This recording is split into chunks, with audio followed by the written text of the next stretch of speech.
वर्तमान ताकत 4 सितारा शक्ति देव के शुरुआती स्तर की थी। इस पॉइंट प्रतियोगिता के समाप्त होने के बाद और संप्रदाय में शामिल होने पर वह स्वाभाविक रूप से 4 सितारा शक्ति देव के मध्य स्तर तक उन्नति कर सकेगा। लेकिन ध्रुव शौर्य यह बात भी अच्छी तरह जानता था कि इस बार उसके ब्रेक थ्रू के संकेत उसके और जुड़वां प्रेत सम्राटों के बीच हुई भीषण लड़ाई की वजह से ही पैदा हुए थे। इस वक्त ध्रुव शौर्य को शक्ति के महत्व का गहरा एहसास हो चुका था। अगर 3-7 सितारा शक्तिदेव स्तर के शक्तिशाली लोगों की शुद्ध ऊर्जा न मिलती और संयोग से उसे जुड़वां प्रेत सम्राट को दबाने वाला आत्मा भक्षक ताबीज न मिला होता तो चाहे उसे 10 जिंदगियां भी दे दी जाती, ध्रुव शौर्य इतना आगे बढ़ने की हिम्मत नहीं करता। लेकिन सौभाग्य से इस बार वह सफल रहा। नरक शव वन से बाहर निकलकर जैसे ही वह आयामी सुरंग में दाखिल हुआ, ध्रुव शौर्य ने महसूस किया कि इस बार पॉइंट प्रतियोगिता में भाग लेने वाले सभी प्रतिभागी उसे अलग नजरों से देख रहे थे। उनकी आंखों में सम्मान की झलक साफ दिखाई दे रही थी, जिससे ध्रुव शौर्य खुद भी थोड़ा हैरान हो गया। तुम सच में बहुत चिंता बढ़ाने वाले बचे हो। एक सुकून भरी आवाज ध्रुव शौर्य के कानों में पड़ी। ध्रुव शौर्य ने मुस्कुराते हुए सिर खुजलाया और फिर प्रवीण की ओर देखा। प्रवीण सूर्यपुरी मंडप की बाहरी शाखा के उपमंडप प्रमुख थे और इस प्रतियोगिता की जिम्मेदारी भी उन्हीं के हाथ में थी। वरिष्ठ, इस बार पॉइंट प्रतियोगिता में इतना बड़ा अनहोनी हो गई तो आखिरी रैंकिंग कैसे तय की जाएगी? ध्रुव शौर्य को अचानक यह बात याद आ गई, क्योंकि यही वह चीज थी जिसकी उसे सबसे ज्यादा चिंता थी। आखिरकार केवल पहला स्थान पाने वाला ही रहस्यमयी राजकुंड में प्रवेश करने का अवसर पा सकता था। ये सच है कि इस प्रतियोगिता में हमसे लापरवाही हुई, लेकिन सौभाग्य से अंत में तुमने पूरा हालात पलट दिया। इसलिए इस बार हमने तय किया है कि तुम, दिव्या और रुद्रांश तीनों को राजकुंड में जाने का मौका दिया जाएगा। जहाँ तक पहले स्थान की बात है, यह कहते हुए प्रवीण हल्के से मुस्कुराए और बात अधूरी छोड़ दी। प्रवीण की बात सुनते ही ध्रुव शौर्य के मन को बड़ी राहत मिली। जब उसे राजकुंड में प्रवेश की योग्यता मिल ही चुकी थी तो रैंकिंग का कोई खास मतलब नहीं रह गया था। पहला स्थान अब उसके लिए उतना महत्वपूर्ण नहीं था। अरे ध्रुव शौर्य, शायद तुम्हें अभी पता नहीं है, बगल से रुद्रांश ने उत्साहित होकर कहा। इस बार पहला स्थान तुम्ही ने हासिल किया है। रुद्रांश के चेहरे पर जरा भी ईर्ष्या या असंतोष नहीं था। उसकी आंखों में सिर्फ ध्रुव शौर्य के लिए खुशी और गर्व झलक रहा था। असल में रुद्रांश को सबसे ज्यादा खुशी इस बात की थी कि उसे भी राजकुंड में प्रवेश की योग्यता मिल गई थी और यही बात उसके दिल को सबसे ज्यादा सुकून दे रही थी। क्या मैं पहला स्थान? ध्रुव शौर्य कुछ पल के लिए पूरी तरह हैरान रह गया। उसे याद था कि उसके अंक टॉप 10 में थे, लेकिन पहला स्थान तो उसके हिसाब से दिव्या को मिलना चाहिए था। पहला स्थान तुम्हारा ही है। अगर आखिरी वक्त पर तुम हालात नहीं पलटते तो हम सब पूरी तरह नरक शव वन में फंस चुके होते। दिव्या ने मधुर आवाज में कहा। यह सुनकर ध्रुव शौर्य ने भी धीरे से सिर हिला दिया और बात समझ ली। असल में वह शुरू से ही इन रैंकिंग्स को लेकर ज्यादा गंभीर नहीं था। उसका असली मकसद तो सिर्फ अमृतधारा शाही परिवार के राजकुंड में प्रवेश की योग्यता हासिल करना था, क्योंकि वहां एक ऐसी चीज मौजूद थी जो अनगिनत इंसानों को पागल कर देने के लिए काफी थी ईश्वरीय रोशनी, भले ही उसके मिलने की संभावना बहुत ही कम क्यों न हो। ध्रुव शौर्य कभी भी उसे छोड़ने वाला नहीं था। आखिरकार ईश्वरीय रोशनी जैसी चीज इतनी दुर्लभ और अमूल्य थी कि उसके लिए हर जोखिम उठाना जायज था। अरे तुम ऐसे क्यों कर रहे हो? मैंने भलाई से तुम्हें पहला स्थान दे दिया और तुम धन्यवाद तक नहीं कहोगे? दिव्या ने मधुर आवाज में कहा। ये सुनकर ध्रुव शौर्य ने भी धीरे से सिर हिला दिया और बात समझ ली। असल में वह शुरू से ही इन रैंकिंग्स को लेकर ज्यादा गंभीर नहीं था। उसका असली मकसद तो सिर्फ अमृतधारा शाही परिवार के राजकुंड में प्रवेश की योग्यता हासिल करना था, क्योंकि वहां एक ऐसी चीज मौजूद थी जो अनगिनत इंसानों को पागल कर देने के लिए काफी थी, ईश्वरीय रोशनी। भले ही उसके मिलने की संभावना बहुत ही कम क्यों ना हो, ध्रुव शौर्य कभी भी उसे छोड़ने वाला नहीं था। आखिरकार ईश्वरीय रोशनी जैसी चीज इतनी दुर्लभ और अमूल्य थी कि उसके लिए हर जोखिम उठाना जायज था। तो फिर मैं उसकी तरफ से तुम्हें धन्यवाद कह देती हूँ। आकांक्षा आगे बढ़ी और दिव्या से बोली, कई बार औरतों की अंतर्ज्ञान शक्ति बहुत तेज होती है। जैसे इस वक्त आकांक्षा को साफ महसूस हो रहा था कि दिव्या के मन में ध्रुव शौर्य को लेकर कुछ और ही भावनाएं हैं। तुम इस अचानक हुए दृश्य से दिव्या का मन शिकायतों से भर गया। वह जैसे ही वहां से हटने वाली थी, तभी पास खड़े स्वर्गीय अग्नि पवित्र बाघ ने उसे रोक लिया। छोटी लड़की, इस औरत की आभा कुछ अजीब है। ये किसी उत्तराधिकारी की आभा जैसी लगती है। स्वर्गीय अग्नि पवित्र बाघ ने दिव्या के पास धीमे से कहा। यह सुनकर दिव्या चुप हो गई। असल में ध्रुव शौर्य में उसकी रुचि का कारण भी यही था, उसके भीतर से आने वाली वह जानी पहचानी आभा।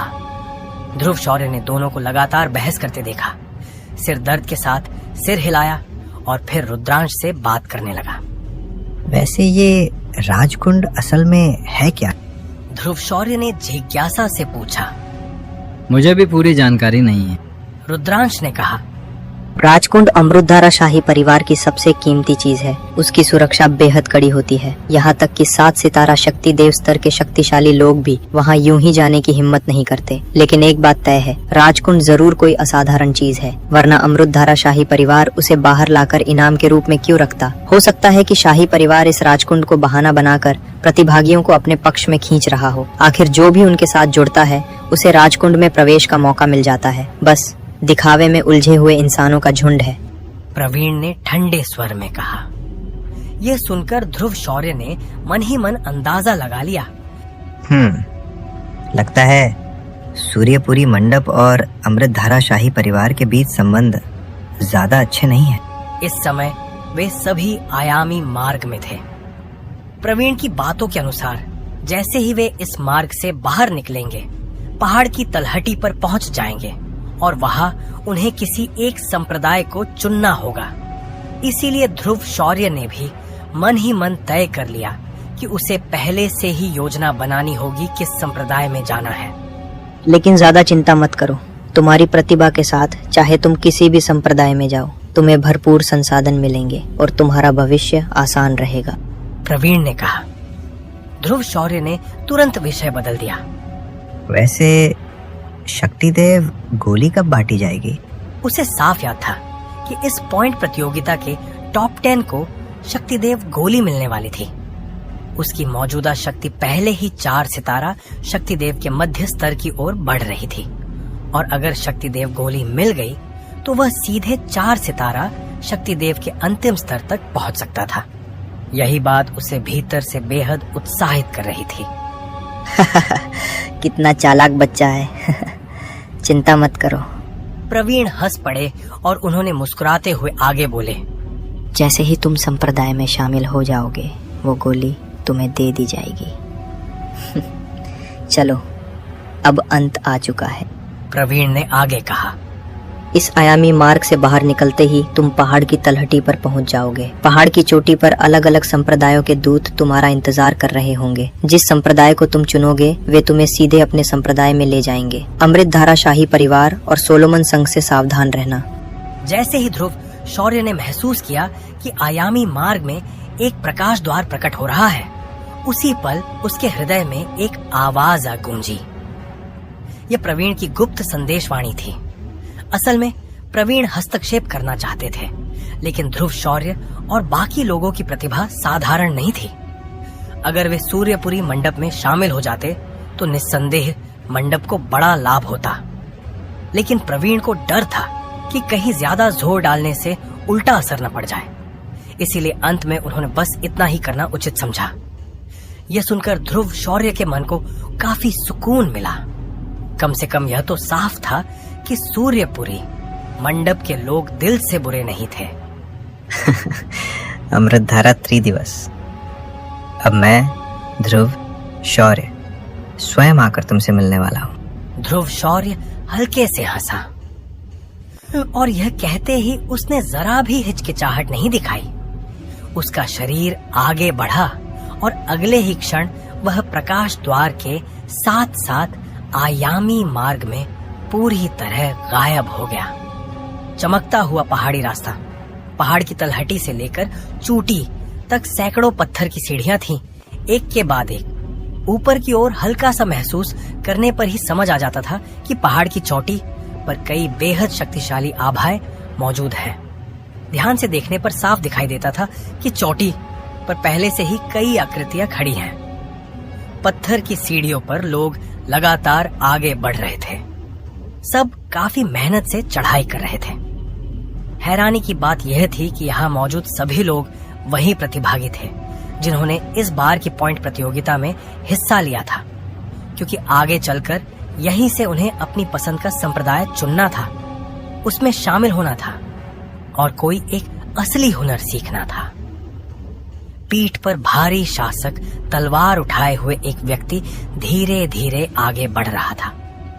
उसके पीछे पीछे दिव्या, आकांक्षा और रुद्रांश करीब करीब साथ चल रहे थे।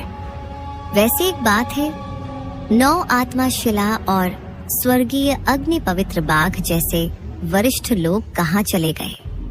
आकांक्षा ने आसपास नजर दौड़ाते हुए कहा। दिव्या ने हल्के स्वर में उत्तर दिया।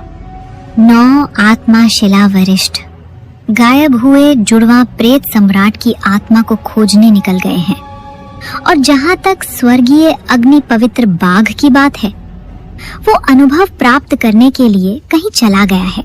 यह सुनकर ध्रुव शौर्य को कोई खास हैरानी नहीं हुई। आखिरकार इन बातों का अंदाजा वह पहले ही लगा चुका था। जहाँ तक प्रवीण और ईशान जैसे वरिष्ठों की बात थी, तो वे ध्रुव शौर्य और बाकी लोगों को कुछ जरूरी बातें सौंपने के बाद ही गायब हो गए थे। साफ था कि पॉइंट प्रतियोगिता समाप्त हो चुकी थी और वे सभी वापस लौट गए थे। बस एक बात ध्रुव शौर्य को उस दिन से थोड़ी अजीब लग रही थी। स्वर्गीय अग्नि पवित्र बाघ कुछ अलग ही व्यवहार कर रहा था। उसके शरीर के भीतर की ज्वाला शक्ति बेहद प्रबल थी, लेकिन चाहे ध्रुव शौर्य कुछ भी करे, उस दिन स्वर्गीय अग्नि पवित्र बाघ ने उसे पूरी तरह नजरअंदाज कर दिया। हैरानी की बात यह थी कि वह केवल दिव्या के शरीर पर मौजूद नीली रोशनी को देखकर ही झुकने को तैयार था। ध्रुव शौर्य के साथ तो वह ऐसा व्यवहार कर रहा था मानो उसे कोई महत्व ही न देता हो। यही बात ध्रुव शौर्य को सबसे ज्यादा उलझन में डाल रही थी। उसके शरीर में मौजूद रोशनी भी कोई साधारण फ्लेम नहीं थी, बल्कि एक दिव्य रोशनी थी। वहीं दिव्या के शरीर की नीली रोशनी भले ही शक्तिशाली हो, लेकिन ध्रुव शौर्य की समझ के अनुसार वह ईश्वरीय रोशनी तो बिल्कुल भी नहीं थी। बस उसकी रोशनी से थोड़ी अधिक शक्तिशाली अलग किस्म की रोशनी थी। अगर वह इस स्वर्गीय अग्नि पवित्र बाघ को वश में कर पाता तो यह उसके लिए बहुत बड़ा सहारा बन सकता था। लेकिन ध्रुव शौर्य अच्छी तरह जानता था कि ऐसी चीजों को जबरदस्ती नहीं पाया जा सकता।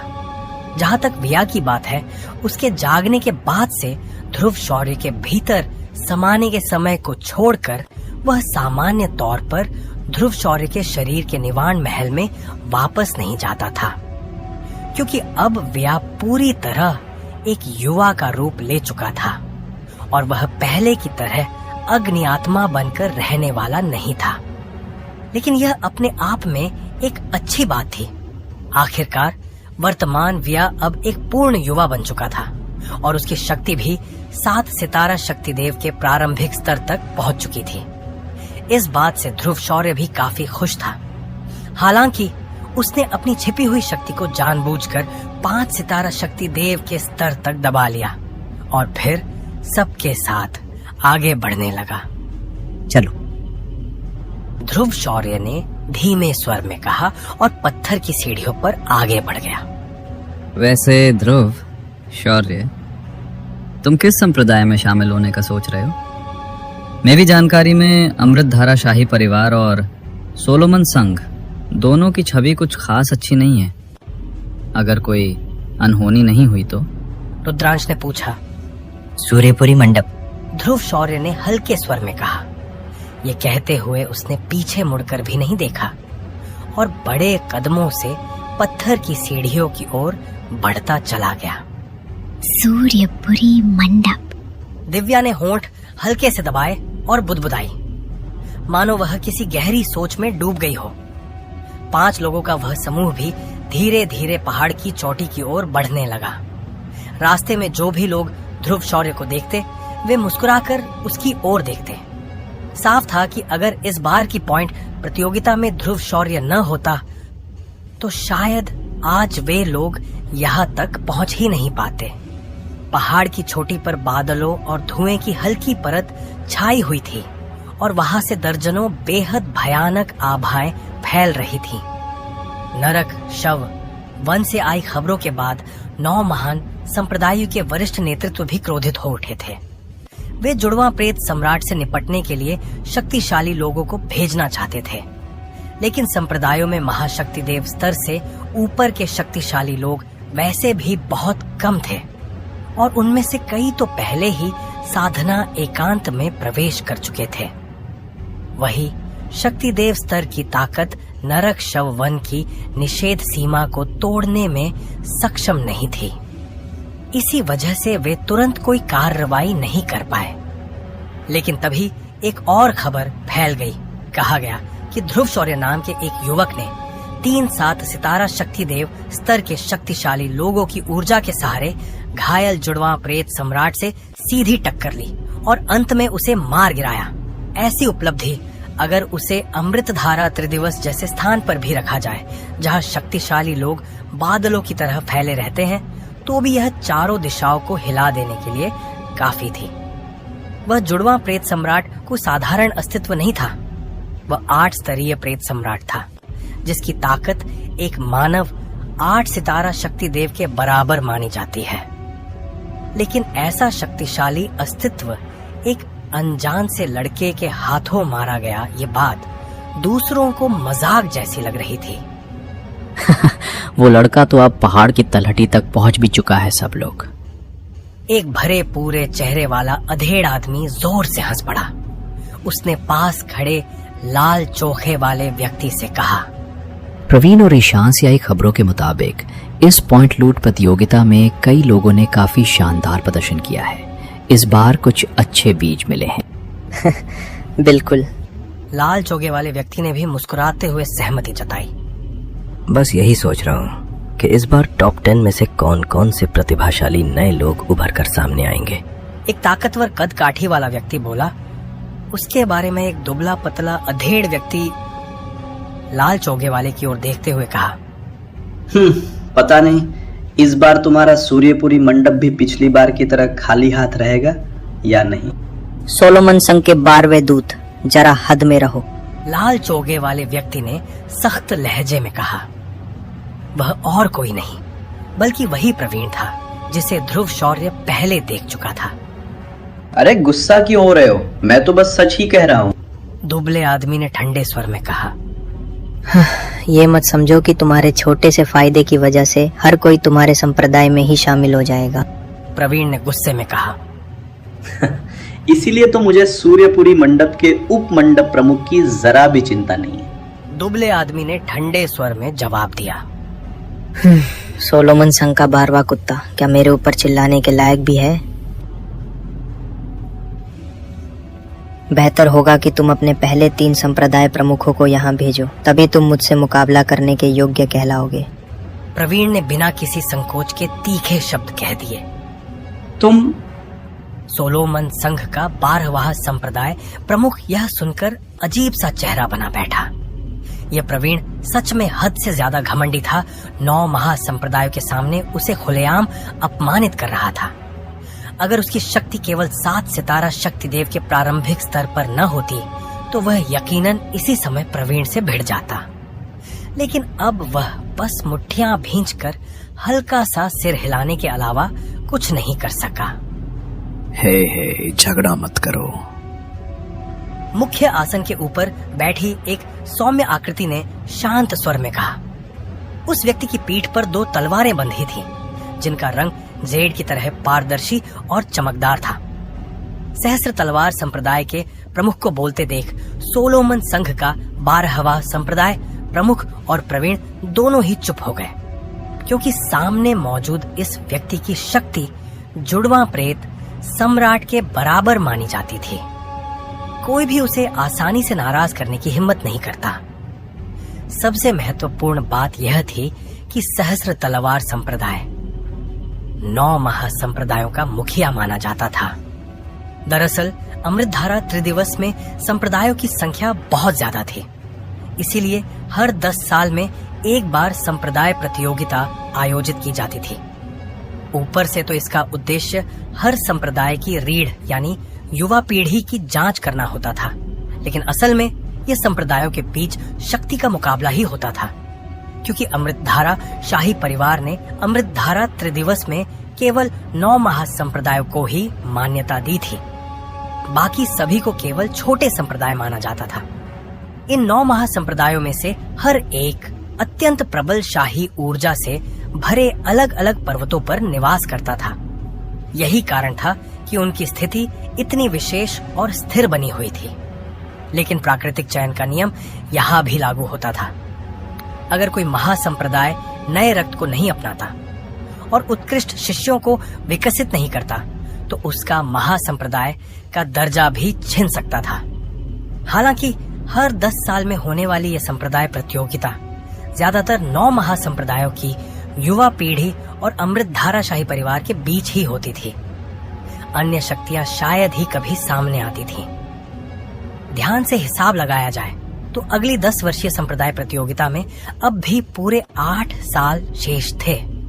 जब ध्रुव, शौर्य और बाकी लोग पहाड़ की चोटी पर पहुंचे, तो उन्होंने देखा कि सामने पहले से ही दर्जनों शक्तिशाली लोग उनका इंतजार कर रहे थे। एक और महाभुज और पॉइंट प्रतियोगिता के टॉप 10 में शामिल कुछ अन्य लोग भी खड़े थे। ध्रुव, शौर्य को मिलाकर यहाँ कुल 15 लोग मौजूद थे। तो यही है 9 महासंप्रदायों के दूत। इनकी शक्ति सच में अथाह लगती है। ध्रुव शौर्य ने मन ही मन कहा।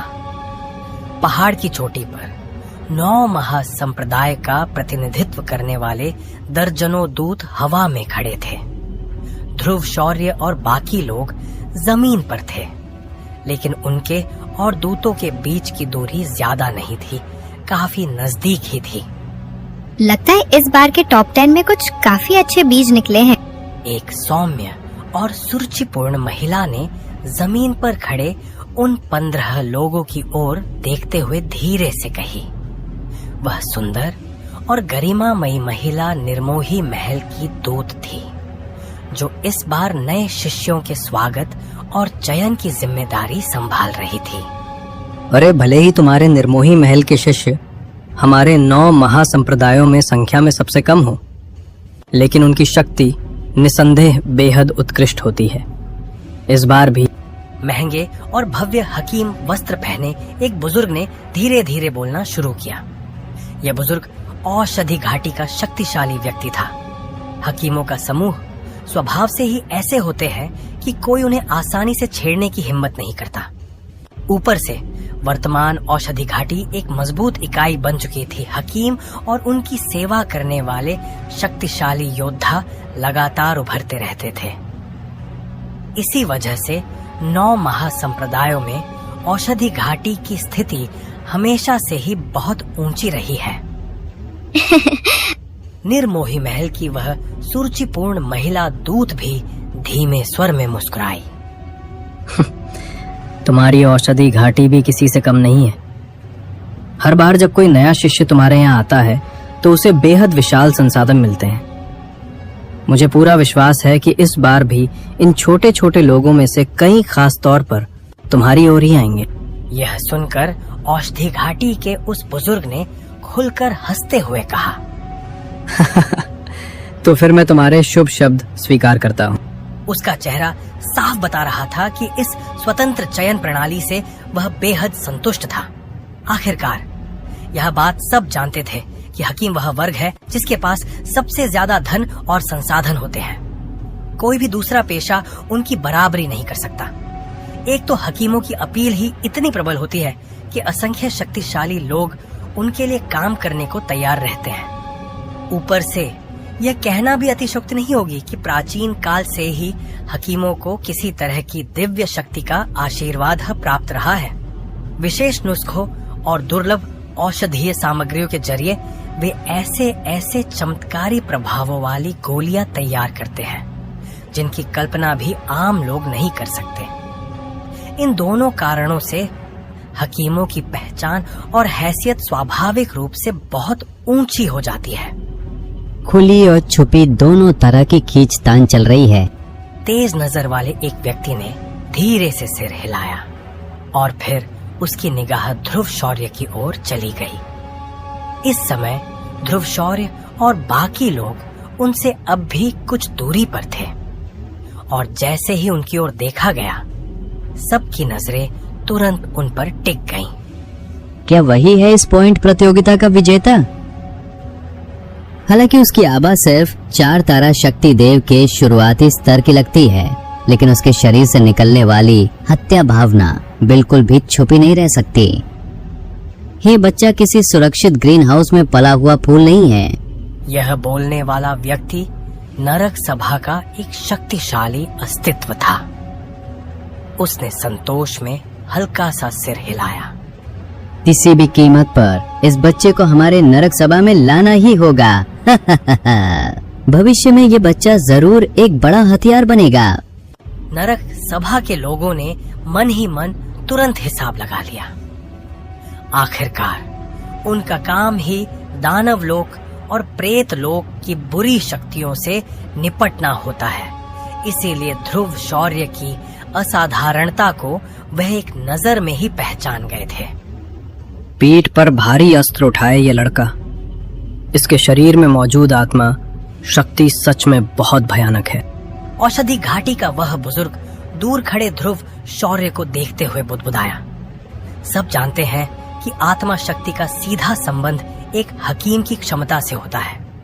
एक शक्तिशाली हकीम को विशाल आत्मा शक्ति की जरूरत होती है ताकि वह फ्लेम को सही ढंग से नियंत्रित कर सके और उच्च स्तरीय औषधि गोलियां बना सके। लेकिन आत्मा शक्ति की उच्च स्तरीय साधना विधियां बहुत ही दुर्लभ होती है। इसी कारण उच्च स्तरीय हकीम भी बेहद कम मिलते हैं। जब औषधि घाटी के उस बुजुर्ग ने ध्रुव शौर्य के शरीर में छिपी उस अदृश्य लेकिन प्रबल आत्मा शक्ति को महसूस किया, तो उसने संतोष से सिर हिलाया, मानो उसके मन में पहले ही कोई योजना बन चुकी हो। तो छोटी बांधे यह लड़की भी काफी अच्छी है। अगर यह मेरे संप्रदाय में आ जाए तो आने वाली संप्रदाय प्रतियोगिता में जरूर चमकदार उपलब्धियां हासिल होंगी। हमारा चंद्रनगर इतने सालों से शांत रहा है। अब समय आ गया है कि हम भी मंच पर फिर से उभरें। चंद्रनगर मंडप की एक बेहद सुंदर महिला दिव्या की ओर देखते हुए हल्के से मुस्कुराई और मन ही मन बोली, कमबख्त, सबके सब बूढ़े लोमड़ी हैं। प्रवीण ने मन ही मन झुनलाते हुए कहा। वह खुद इस पॉइंट प्रतियोगिता में शामिल रहा था, इसीलिए उसे ध्रुव शौर्य, दिव्या और रुद्रांश की भयानक क्षमता का अच्छी तरह अंदाजा था। अब आसपास के लोगों को जिस तरह से इन तीनों पर नजरें गड़ाए देख रहा था, उसे उसका मन खट्टा होना स्वाभाविक ही था। ये कमबख्त लोग हमारी अच्छी खासी योजना पर पानी फेर दिया। अगर भविष्य में जरा सी भी मौका मिला तो मैं जुड़वा प्रेत सम्राट का बदला जरूर लूंगा। सोलोमन संघ का वह शक्तिशाली व्यक्ति मन ही मन दांत पीसने लगा। उसके दिल में ध्रुव शौर्य और बाकी लोगों के लिए गहरी नफरत भर चुकी थी और यह नफरत समय के साथ और भी गहरी होने वाली थी। सोलोमन संघ के उस शक्तिशाली व्यक्ति के पास ही आयाम से एक व्यक्ति धीरे धीरे प्रकट हुआ। उसके शरीर पर महंगा और भव्य ड्रैगन वस्त्र था और जैसे ही वह सामने आया, उसके शरीर से एक भयानक ऊर्जा तरंग चारों ओर फैल गई। यह कोई और नहीं बल्कि अमृतधारा शाही परिवार का वर्तमान सम्राट अमृतधारा राजा था। कहा जाता है कि वह कई दशक पहले ही 9 सितारा शक्ति देव के स्तर में प्रवेश कर चुका था और अब उसकी वास्तविक शक्ति और भी अधिक रहस्यमय और अथाह हो चुकी थी। ये आदमी यहाँ क्यों आ गया? औषधि घाटी के उस बुजुर्ग ने भौहें सिकोड़ ली। स्पष्ट था कि उसे इस रहस्यमय शाही परिवार में कोई विशेष रुचि नहीं थी, लेकिन शिष्टाचार के कारण औपचारिकता निभाना फिर भी जरूरी था। अमृतधारा राजा स्वयं यहाँ पधारे, मैं दूर तक स्वागत न कर सका, इसके लिए क्षमा चाहता हूँ। औषधि घाटी के बुजुर्ग ने धीमे और सम्मानजनक स्वर में कहा। आखिरकार चाहे वह स्वयं हो या औषधि घाटी का स्वामी, अमृतधारा राजा के सामने सम्मान दिखाना आवश्यक था। सुना है कि इस बार की पॉइंट लूट प्रतियोगिता में काफी अच्छे चेहरे सामने आए हैं। ये राजा आज थोड़ा फुर्सत में था, इसलिए यूं ही देखने चला आया। अगर ये नए लोग अच्छे मन से मेरे अमृतधारा शाही परिवार में शामिल हो जाए तो ये बात राजा के लिए भी काफी संतोषजनक होगी। अमृतधारा राजा हल्के से मुस्कुराया और फिर आगे कुछ नहीं बोला। कमबख्त, कितना बेशर्म है। प्रवीण ने मन ही मन गुस्से से कहा। यह बात तो सब जानते थे कि सोलोमन संघ और अमृतधारा शाही परिवार के रिश्ते काफी करीबी हैं। पिछले कुछ वर्षों में अमृतधारा शाही परिवार ने कुछ अज्ञात शक्तियों के साथ भी संपर्क बढ़ा लिया था। अब अमृतधारा राजा का स्वयं यहाँ आना साफ तौर पर इस बार के कुछ बेहतरीन बीजों के लिए ही था। आखिरकार 9 सितारा शक्ति देव जैसे भयानक स्तर की शक्ति और उस पर तरह तरह के प्रलोभन ऐसी स्थिति में अगर ध्रुव, शौर्य और बाकी लोग उसका रास्ता चुन लें तो इसमें कोई हैरानी की बात नहीं थी। अगर ऐसा हुआ तो यह सच में घाटे का सौदा होगा, क्योंकि अगर ध्रुव, शौर्य और उसके जैसे लोग सूर्यपुरी मंडप में शामिल हो जाएं, तो उनकी भविष्य की उपलब्धियां कभी भी कम नहीं होंगी। काफी समय से सूर्यपुरी मंडप को कोई खास नया प्रतिभाशाली शिष्य नहीं मिला था। अगर यह हालात यूं ही चलते रहे तो महासंप्रदाय का उनका दर्जा बनाए रखना भी मुश्किल हो सकता था। इसी बीच ध्रुव शौर्य धीरे धीरे उन शक्तिशाली लोगों की ओर बढ़ रहा था जो हवा में खड़े थे। वहां पहले से ही 10 लोग इंतजार कर रहे थे। जैसे ही वे पहुंचे, इस बार के सबसे उत्कृष्ट 15 प्रतिभागी संप्रदाय चुनने की प्रक्रिया शुरू करने वाले थे। कितनी भयानक ऊर्जा तरंग है, ध्रुव शौर्य ने मन ही मन कहा।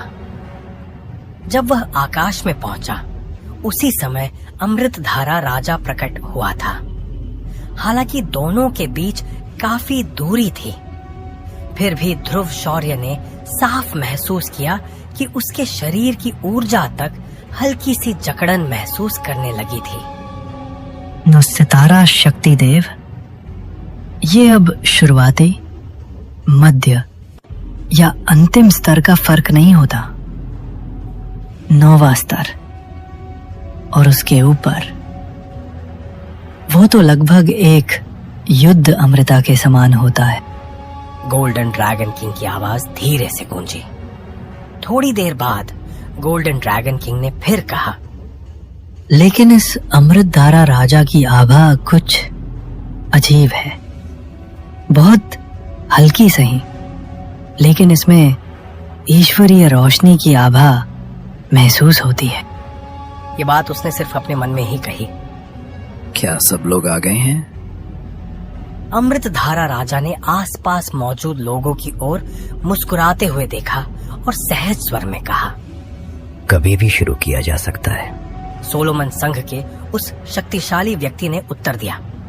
इस समय ध्रुव शौर्य समेत वे 15 लोग सबसे आगे खड़े थे।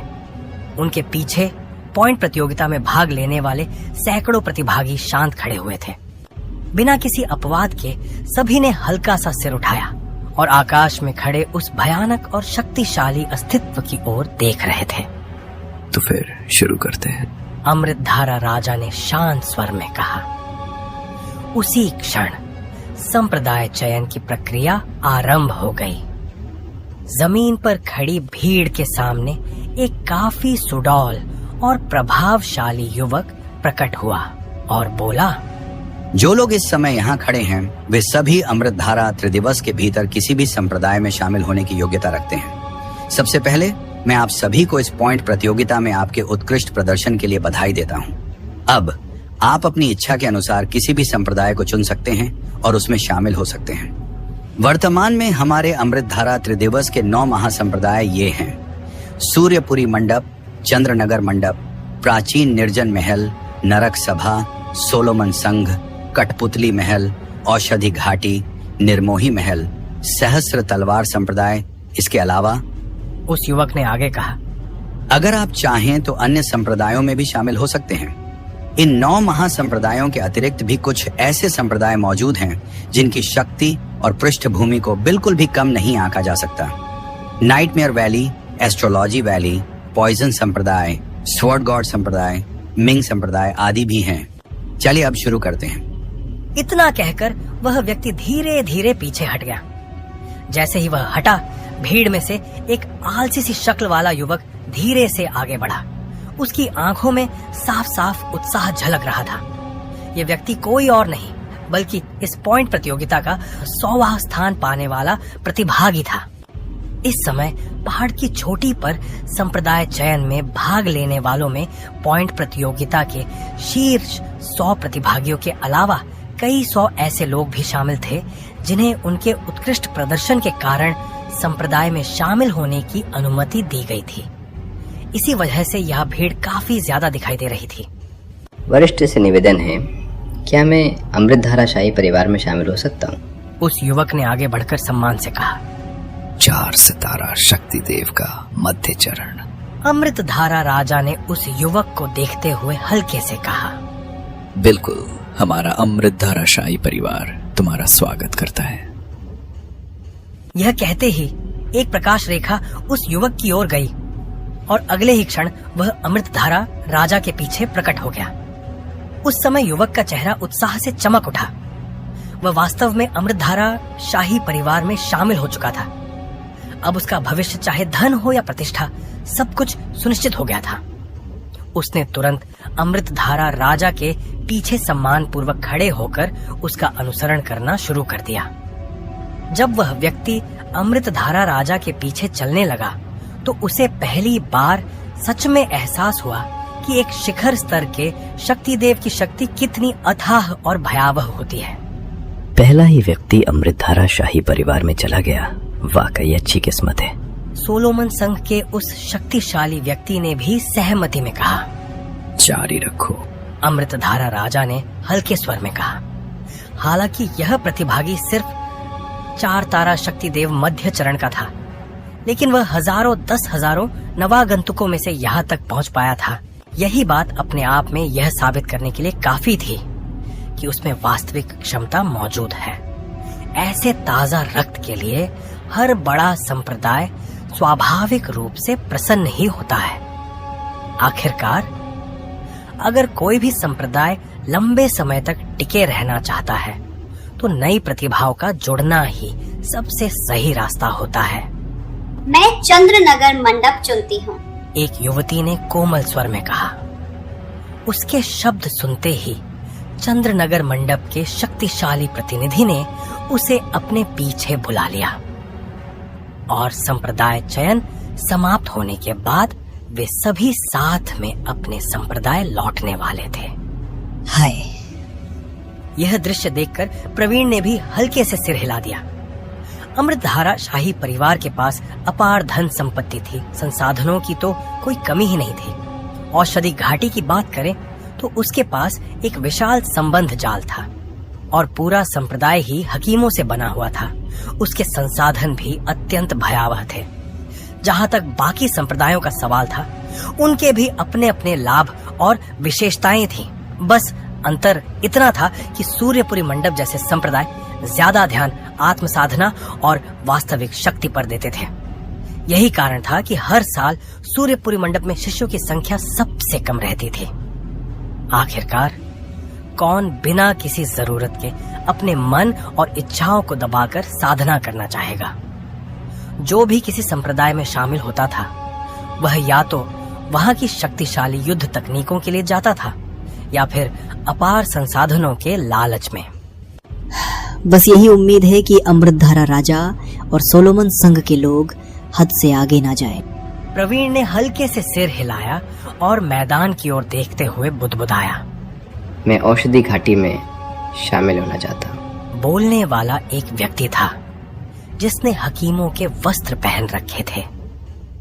हकीम के लिए औषधि घाटी निस्संदेह सबसे श्रेष्ठ स्थान थी। मैं नरक सभा चुनता हूँ। एक और व्यक्ति आगे आया। उसकी आंखों में गहरी नफरत और क्रोध झलक रहा था। उसने दांत भींचते हुए कहा, मेरे माता पिता प्रेतों के हाथों मारे गए। अब इस जीवन में मुझे किसी चीज की चिंता नहीं है। मैं सिर्फ दानवों और प्रेतों का संहार करना चाहता हूँ और अपना बदला लेना चाहता हूँ। वाह, दानव वध और प्रेत संहार की सच्ची भावना। नरक सभा के शक्तिशाली लोग जोर से हंस पड़े। नरक सभा की स्थिति सभी संप्रदायों में काफी विशेष थी। वे कभी भी संप्रदाय के आपसी संघर्षों में भाग नहीं लेते थे, लेकिन उनका कर्तव्य हमेशा तलवार की धार पर चलने जैसा होता था। जरा सी चूक और जीवन किसी अनजान जगह पर दफन हो सकता था। हालांकि नरक सभा के कार्यों को अमृत धारा त्रिदिवस में अनगिनत लोगों की सराहना भी मिली थी। दुनिया की धार्मिकता और न्याय के लिए खड़े रहने वाला ऐसा संप्रदाय वास्तव में बहुत दुर्लभ होता है। मैं निर्मोही महल में शामिल होती हूँ। जब मैं साधना पूरी करके लौटूंगी तो जो भी निर्मम है उन्हें जरूर मारूंगी। एक स्त्री ने धीमे स्वर में कहा। उसकी आंखों में सिर्फ निराशा और टूटा हुआ दर्द था। स्पष्ट था कि वह प्रेम में गहराई से आहत हुई थी और इसी कारण उसे मजबूरी में निर्मोही महल चुनना पड़ा था। प्रेम, घृणा, आसक्ति और वैर, बच्चे, इन सब में उलझकर स्वयं को क्यों दुख देती हो? निर्मोही महल के एक शक्तिशाली व्यक्ति ने धीरे से कहा। निर्मोही महल में प्रवेश करने के बाद दुनिया अजनबी बन जाती है और प्रेम की पीड़ा भी वहीं कट जाती है। मैं संतुष्ट नहीं हूँ। वह स्त्री दर्द से रो पड़ी। यह देखकर निर्मोही महल के उस शक्तिशाली व्यक्ति ने हाथ उठाया। एक सफेद प्रकाश रेखा उसे ढक गई और जैसे ही वह प्रकाश उसे लपेटने लगा, उसकी पीड़ा भी धीरे धीरे कम होने लगी। बच्चे, हमारे साथ आना ही सही निर्णय है। चलो। निर्मोही महल के उस व्यक्ति ने स्नेह से कहा। इसके बाद पीठ पर कठपुतली बांधे एक व्यक्ति आगे बढ़ा। मुझे पता है कि मेरी प्रतिभा साधारण है। इस जीवन में ऊर्जा की साधना से मैं दूसरों से आगे नहीं निकल पाऊंगा, इसलिए मैं कठपुतली महल में शामिल होता हूँ। उसने दृढ़ स्वर में कहा। उसकी आंखों में गहरी चमक थी, एक ऐसी आकांक्षा जो अंतहीन और अडिग थी। ये बच्चा सिखाने लायक है। इधर आओ। कठपुतली महल के उस शक्तिशाली व्यक्ति ने हाथ हिलाकर बुलाया। मैं बस सर्वोच्च तलवार कला सीखना चाहता हूँ, इसलिए मैं सहस्त्र तलवार संप्रदाय में शामिल होना चाहता हूँ। पीठ पर भारी तलवार उठाए हुए एक व्यक्ति ने शांत स्वर में कहा। उसकी आवाज में दृढ़ निश्चय साफ झलक रहा था। सहस्त्र तलवार संप्रदाय के शक्तिशाली प्रतिनिधि ने भी हाथ उठाया और उसे अपने अधीन ले लिया। इसके बाद एक और व्यक्ति आगे आया। उसके चेहरे पर पीड़ा और थकान साफ दिखाई दे रही थी। मैं बचपन से ही दूसरों के यहाँ पला बढ़ा। बड़ा होने पर मेरे सौतेले पिता ने मेरे साथ घोर अन्याय करने की कोशिश की। मजबूरी में मैंने उसका वध कर दिया और भाग निकला। मुझे नहीं पता कि क्या मैं सोलोमन संघ में शामिल हो सकता हूँ? यह सुनकर आसपास के कुछ लोग अनायास ही द्रवित हो गए। आओ, हमारा सोलोमन संघ सबको स्वीकार करता है।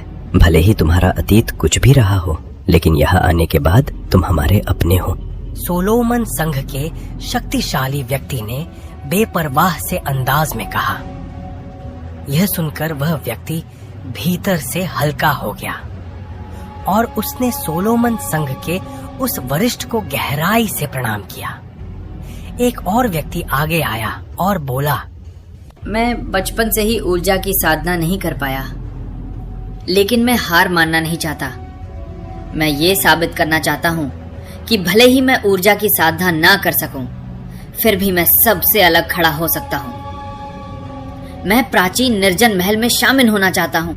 वह गठीले शरीर वाला व्यक्ति जोश के साथ बोला, ये तो स्वाभाविक है। भले ही तुम ऊर्जा की साधना न कर सको, फिर भी अपनी अलग राह बना सकते हो। हमारे यहाँ आना तुम्हारे लिए सबसे सही विकल्प है। प्राचीन निर्जन महल के शक्तिशाली व्यक्ति ने मुस्कुराते हुए कहा, ध्रुव शौर्य, मैं तुम्हें जरूर पार करूंगा। गठीला युवक जाते जाते जोर से बोला। उसकी आवाज में एक दबाव था जो पूरे मैदान में गूंज उठा। किसी कारणवश ध्रुव शौर्य ने महसूस किया कि उसकी आवाज में कुछ असामान्य शक्ति छिपी थी, मानो वह सिर्फ शब्द नहीं थे। ये लड़का कुछ रहस्यों वाला लगता है। गोल्डन ड्रैगन किंग ने भी यह बात महसूस की और धीमे स्वर में कहा, अभी जो प्राचीन निर्जन महल में शामिल हुआ, उस गठीले लड़के का नाम क्या है? ध्रुव शौर्य ने पास खड़े लोगों से पूछा। शायद उसका नाम अनिकेत है। आकांक्षा ने हल्के स्वर में उत्तर दिया। अनिकेत? ध्रुव शौर्य ने नाम दोहराया। किसी अनजाने कारण से उसके मन में एक गहरी अनुभूति थी, यह व्यक्ति आगे चलकर जरूर एक महान अस्तित्व बनने वाला है। मैदान पर मौजूद लोग लगातार अपने लिए उपयुक्त संप्रदाय चुनते जा रहे थे। कुछ समय बाद जमीन पर बचे लोगों की संख्या अब सिर्फ 2 अंकों में रह गई थी, लेकिन इसमें कोई शक नहीं था कि जो लोग अंत तक टिके थे वे सभी अभिजात वर्ग के भीतर के भी सर्वश्रेष्ठ थे। आकाश की ओर नजर डालने पर साफ दिख रहा था कि कई संप्रदायों को इस बार काफी अच्छे बीज मिले थे। इनमें सबसे ज्यादा लोग अमृतधारा शाही परिवार और औषधि घाटी के पीछे खड़े थे। आखिरकार इन दोनों का प्रभुत्व स्वाभाविक था। एक ओर अमृतधारा त्रिदिवस में फैला हुआ शाही प्रभाव और दूसरी ओर औषधि घाटी की अपार धन संपत्ति, हकीमों का विशाल नेटवर्क और अथाह संसाधन। इसलिए इनके पास ज्यादा लोगों का होना बिल्कुल स्वाभाविक था। लेकिन दूसरी ओर सूर्यपुरी मंडप के उपमंडप प्रमुख प्रवीण के पीछे शामिल होने वाले शिष्यों की संख्या बेहद कम थी। गिनने पर पता चला कुल मिलाकर सिर्फ 5 लोग, जबकि बाकी संप्रदायों के पास इस समय कम से कम 2 अंकों में शिष्य मौजूद थे। सोलोमन संघ के उस शक्तिशाली व्यक्ति ने प्रवीण की ओर देखते हुए धीरे से कहा, उपमंडप प्रमुख प्रवीण, लगता है इस साल भी तुम्हारा सूर्यपुरी मंडप शिष्यों की संख्या का रिकॉर्ड तोड़ने में नाकाम ही रहेगा। ये कहते ही उसके पीछे खड़े सोलोमन संघ के लोग खुलकर हंस पड़े। हंसी की आवाज के साथ ही प्रवीण के पीछे खड़े कुछ लोगों की आंखों में झिझक और संदेह झलकने लगा। स्पष्ट था कि वे यह सोचने लगे थे, क्या उन्हें संप्रदाय बदल लेना चाहिए। काफी हुआ, प्रवीण ने गुस्से में जोर से कहा। प्रवीण का रुख देखकर सोलोमन संघ का वह शक्तिशाली व्यक्ति भी ज्यादा उकसाने की हिम्मत नहीं कर सका। नीचे खड़े ध्रुव शौर्य ने अपनी विशाल मानसिक शक्ति से यह सब साफ महसूस किया और मन ही मन बुदबुदाया, लगता सूर्यपुरी मंडप वाकई कमजोर स्थिति में है और सोलोमन संघ व अमृतधारा शाही परिवार के साथ इसके संबंध भी ज्यादा अच्छे नहीं हैं। मैदान पर मौजूद लोगों की संख्या लगातार तेजी से घट रही थी। लेकिन ध्रुव शौर्य और उसके साथियों में जरा भी उतावलापन नहीं था। आखिरकार यह तो बस समय की ही बात थी। मैं सूर्यपुरी मंडप में शामिल होता हूँ। अचानक एक आवाज गूंजी। यह बोलने वाला कोई और नहीं बल्कि महाभुज था, 4 सितारा शक्ति देव के अंतिम चरण का विशेषज्ञ, जो अपनी अद्भुत रक्षा क्षमता के लिए काफी प्रसिद्ध था। यह सुनते ही प्रवीण के चेहरे पर खुशी साफ झलक उठी। आखिरकार नरक शव वन की उस भीषण लड़ाई में प्रवीण ने अपनी आंखों से देखा था। महाभुज की रक्षा शक्ति कितनी भयावह और अडिग थी। भले ही इस समय महाभुज की शक्ति केवल 4 सितारा शक्ति देव के अंतिम चरण की हो, लेकिन उसकी रक्षा क्षमता इतनी भयानक थी कि 5 सितारा शक्ति देव द्वारा किया गया आक्रमण भी कुछ समय में उसे भेद नहीं सकता था। यह निस्संदेह एक दुर्लभ और कीमती प्रतिभा थी। अच्छा, बहुत अच्छा। प्रवीण ने लगातार 3 बार कहा। स्पष्ट था कि महाभुज के शामिल होने से उसका पहले का खराब मूड काफी हद तक सुधर गया था। सूर्यपुरी मंडप बुरा तो नहीं है, लेकिन तुम्हारे लिए सबसे उपयुक्त भी नहीं। मैं देख रहा हूं कि तुम्हारी ऊर्जा का गुण पृथ्वी है। सोलोमन संघ के उस शक्तिशाली व्यक्ति ने धीरे से कहा। यह सुनकर प्रवीण गुस्से से बोला, सोलोमन, तुम जरूरत से ज्यादा दखल ले रहे हो। किस संप्रदाय में जाना है ये उनका अपना निर्णय है। सोलोमन संघ के उस व्यक्ति ने ठंडे स्वर में कहा। ऐसा कह सकते हो, लेकिन मैं तो सिर्फ सच बता रहा हूँ। उप मंडप प्रमुख प्रवीण, ज्यादा क्रोधित मत होइए। आपका स्वास्थ्य ज्यादा महत्वपूर्ण है, उसने व्यंग्य से कहा। हालांकि शब्द शांत थे, लेकिन उसकी आंखों में प्रवीण के प्रति निशाना जरा भी कम नहीं हुआ था। वरिष्ठ की सलाह के लिए धन्यवाद, लेकिन मैंने पहले ही सूर्यपुरी मंडप में शामिल होने का निर्णय कर लिया है। महाभुज ने ईमानदारी से मुस्कुराते हुए कहा। यह कहते ही उसने बिना किसी हिचकिचाहट के प्रवीण के पीछे जाकर खड़े होने का चुनाव किया। पहले नरक शव वन में महाभुज ने दूसरे स्थान पर रहने वाली प्रतिभागी के साथ मिलकर दल बनाया था।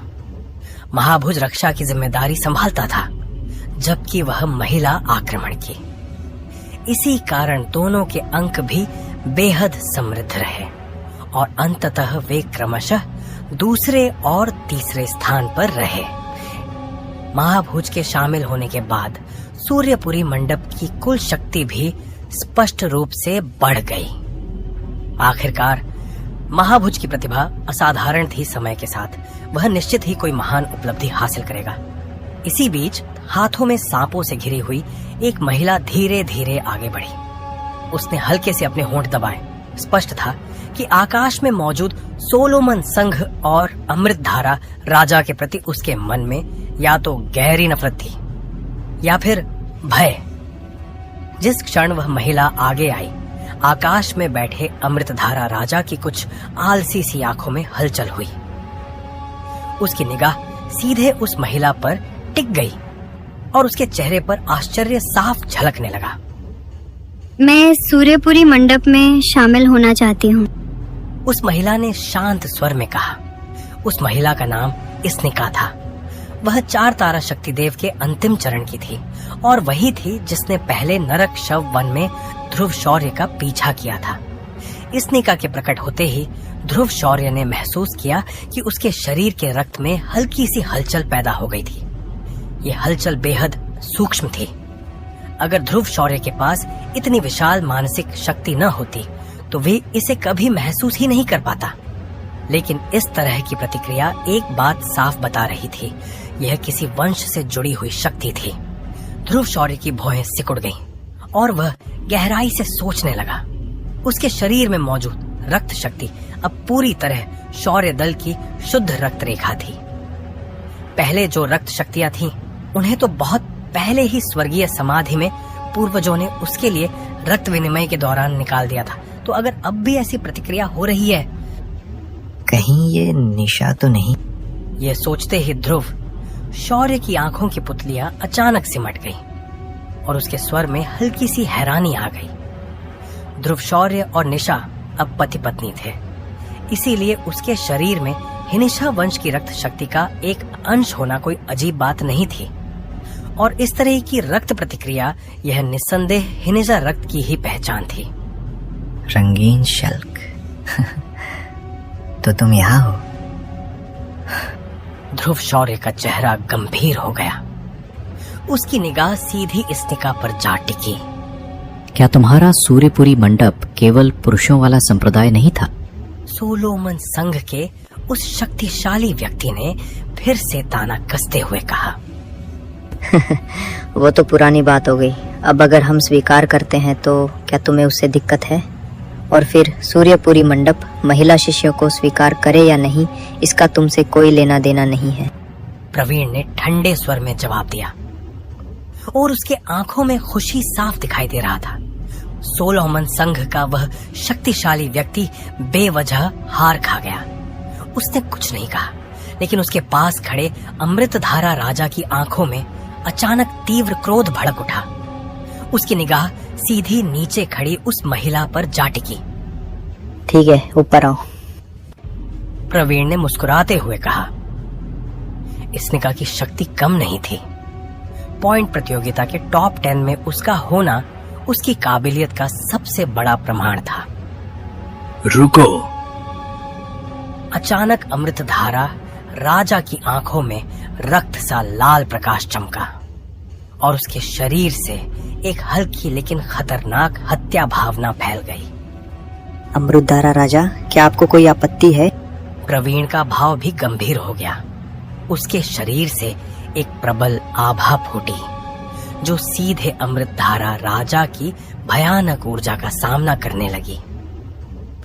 अमृतधारा राजा की आवाज गहरी और ठंडी हो गई। तुम अमृतधारा महाद्वीप के पूर्वी भाग की रेगिस्तानी हिनिशा जाति से हो, है ना? किस इरादे से तुम हमारे मानव लोक में घुल मिल कर आई हो? बोलो। अगर नहीं बोली तो नहीं तो। जैसे ही अमृतधारा राजा का वह भयावह शब्द गूंजा, 9 सितारा शक्ति देव की भयानक शक्ति बिना किसी संदेह के पूरी तरह प्रकट हो गई। इस समय आकाश में मौजूद बाकी संप्रदायों के शक्तिशाली लोग भी गहरे विचार में पड़ गए थे, लेकिन यह सब अमृतधारा राजा की नजरों से नहीं बच पाया।